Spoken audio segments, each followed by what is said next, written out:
Жителите на 3 штипски села можат да здивнат на малена опасноста од поплави браната Јагмурлар со пониска кота. Новото планско решение нам повлекува намалување на котата за 12,8 метри, односно од 262,8 на 250 метри надморска висина. Општина Штип позитивно се изјасни за истото, со напомена дека нема потреба за обезбедување вода за пиење за Штип од истата брана Јагмурлар, имајќи во предвид дека во изминатиот период е изграден хидросистем од Зетовица, кој што го решава проблемот за наводнување, вода за пиење на повеќе општини во источниот регион. Оваа брана е изградена со план од 1976 година и истата требало да обезбеди вода за Штип, ладење на 6 термоелектрани и наводнување на 900 хектари земјоделска површина. Сепак браната долго време беше ноќна мора за околу 2000 жители од Штипско поради честите поплави.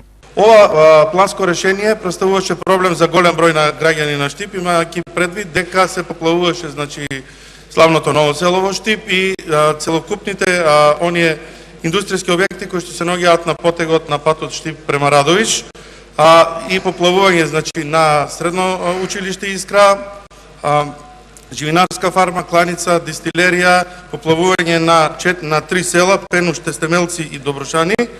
Инаку намалувањето на котата како приоритет, освен поплавите, ја наметнаа изградбата на експресниот пат Штип-Радовиш, кој поминува преку неа. Истата ќе биде премостена со мост долг 718 метри.